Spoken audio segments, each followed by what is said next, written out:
Ini melanjutkan dari video sebelumnya, yaitu masih di servis gitar efek line 6 POD HD 500. Pada video sebelumnya di sini sudah diganti beberapa elko yang sudah rusak, elkonya kembung.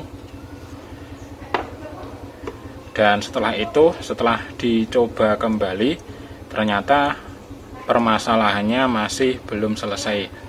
Dan di sini pada video kedua di sini akan lanjut untuk pengecekan tegangan.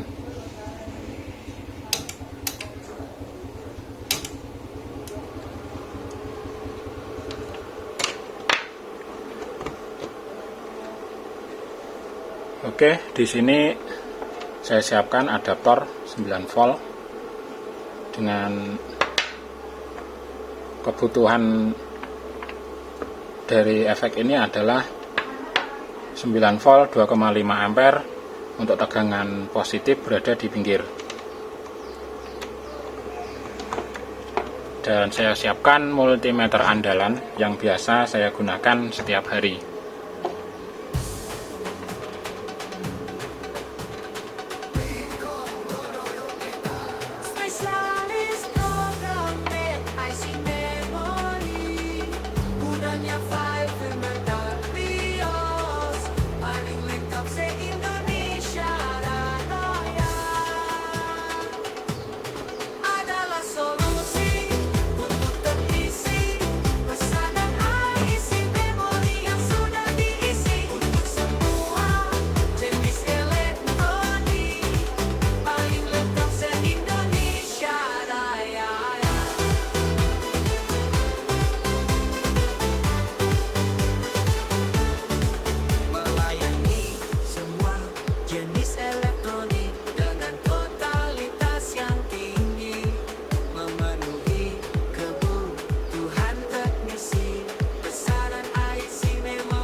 Oke, di sini sudah saya lakukan pengecekan tegangan.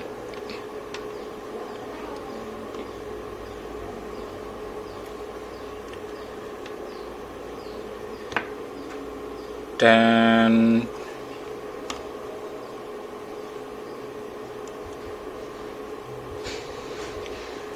di sini untuk langkah selanjutnya, di sini saya akan mengganti dari IC DSP-nya ini atau IC prosesornya ini atau IC microcontroller, karena di sini sebenarnya untuk yang digunakan sebagai IC prosesor ini juga microcontroller.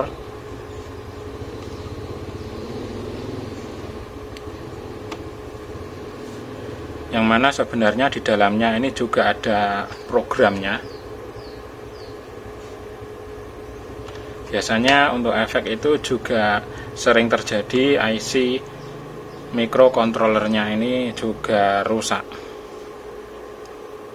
karena otaknya dari sistem yang ada di sini yaitu IC ini. Ini adalah IC produk dari analog device. Nah, ini dia untuk kodenya ADSP 21369 KSWZ2A. Dan ini akan saya ganti dengan ini, saya ambilkan dari sini. Ini adalah mainboard dari LAN 6 POD HD300. Untuk kode IC-nya ini analog device ADSP 21369 KSWZ1A. Jadi ini untuk spesifikasinya ini lebih rendah daripada yang ini, IC ini. Namun kodenya sebenarnya sama, dan menurut saya ini juga bisa bekerja. Untuk mainboard ini sendiri ini juga dibawakan oleh pemiliknya dari efek gitar ini.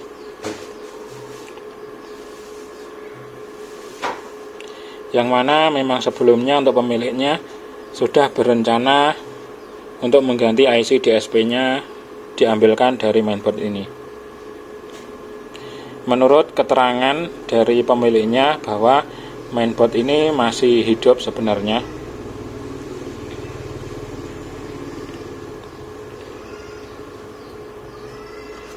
Masih hidup, namun kemarin menurut penjelasan dari pemiliknya ini ada kendala di bagian lain. Namun untuk sistem sebelumnya, sistem ini menurut keterangan dari pemiliknya masih hidup, yang menandakan bahwa untuk IC CPU-nya, prosesornya, controller prosesornya ini masih bisa bekerja. Oke, ini untuk performanya, jadi nanti akan ada penurunan sekitar 20%, karena untuk IC ini speknya masih sedikit di bawahnya dari IC aslinya dari POD HD500. Oke, ini akan saya ganti dulu. Saya ambilkan IC-nya dari sini.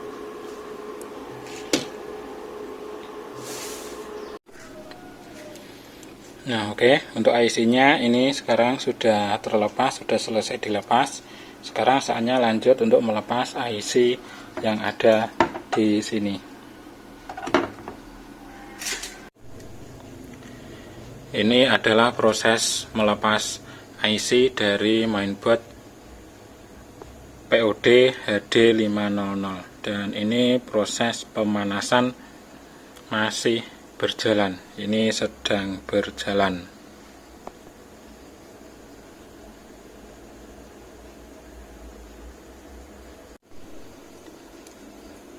Oke, ini IC-nya sudah terlepas, sudah berhasil terlepas, dan selanjutnya yaitu proses pemasangan IC penggantinya ini.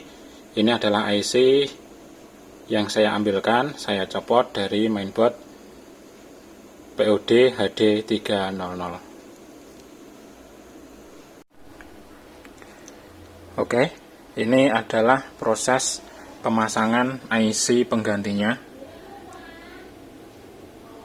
Ini sedang diproses untuk pemasangan kembali IC pengganti. Mudah-mudahan ini berjalan dengan sukses dan nantinya bisa berhasil, sehingga untuk efeknya ini bisa bekerja dengan normal kembali.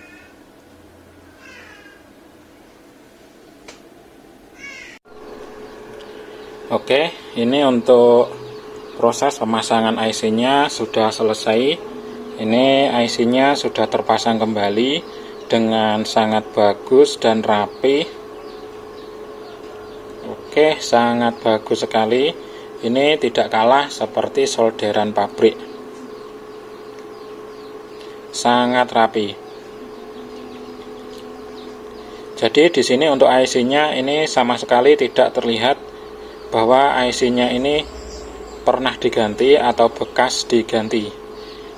Bahkan ini teknisi pun ini tidak akan tahu, tidak akan bisa mendeteksi kalau IC-nya ini pernah diganti. Oke, jos. Dan selanjutnya ini sekarang saatnya untuk tes dulu. Oke, ini saya tancapkan adaptor 9 volt. Oke, menyala logo line 6. Kita tunggu.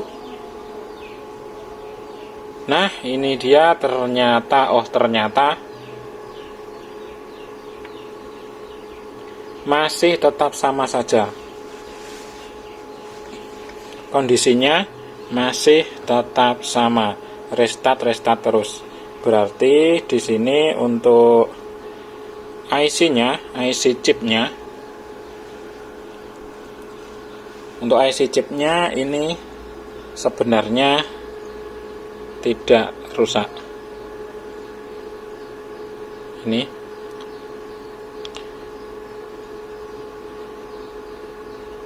bisa disimpulkan bahwa IC chipnya ini sebenarnya tidak rusak, karena kemungkinan besar ini tidak rusak karena sudah diganti, namun kondisinya masih tetap sama.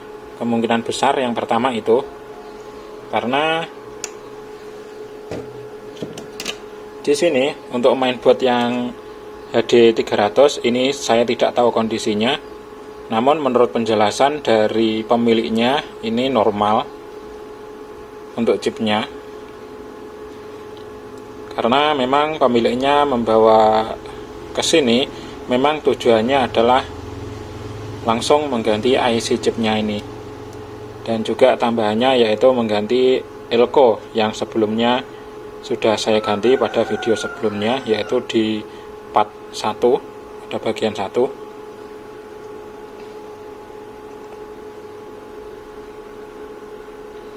Jadi ini ada dua kemungkinan. Kemungkinan yang pertama bahwa IC chipnya ini sebenarnya tidak rusak, atau di sini ada kerusakan lain.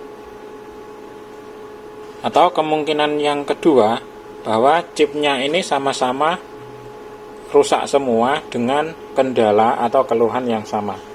Ada dua kemungkinan itu. Bisa chipnya tidak rusak, sebenarnya tidak rusak, sama sekali tidak rusak, atau kedua chipnya ini rusak dengan keluhan yang sama. Namun kalau menurut logika saya selama servis ini kemungkinannya kecil sekali untuk dua jenis mainboard ini, dan IC-nya pun ini sebenarnya berbeda versi yang dipasang. Yang dari mainboard HD 300 ini sebenarnya adalah versi di bawahnya. Ini kalau menurut saya ini agak tidak mungkin kalau memiliki kendala atau keluhan yang sama seperti ini. Nah, jadi di sini lebih menguatkan bahwa sebenarnya IC-nya ini tidak rusak, IC chipnya. Oke, jadi di sini juga menjawab dari request dari pemiliknya bahwa sebenarnya ini pemiliknya datang ke sini untuk mengganti chipnya karena diduga chipnya yang rusak. Oke, jadi seperti itu ya guys. Untuk efeknya ini sementara saat ini sudah diganti elko-nya, yang kembung-kembung sudah diganti semua, dan chip DSP-nya juga sudah diganti. Ini kondisinya masih tetap sama, dan ini akan saya cek lagi. Bila ada kesempatan ini akan saya cek lagi, akan dilanjut pada video berikutnya di part yang ketiga.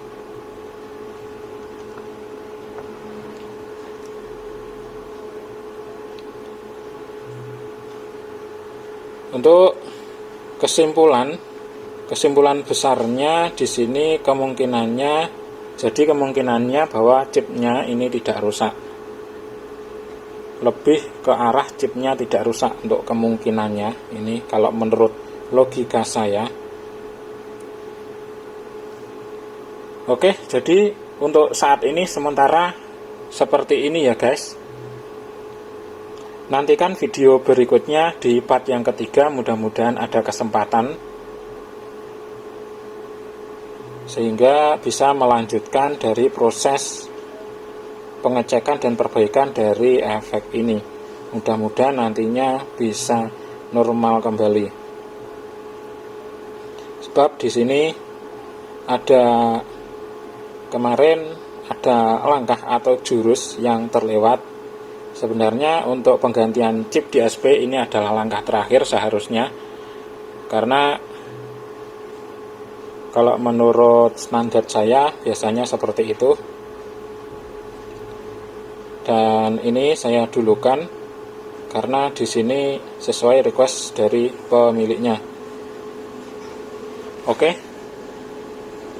sekian dulu guys. Bila video ini bermanfaat silahkan klik tombol jempol ke atas, klik like, klik suka.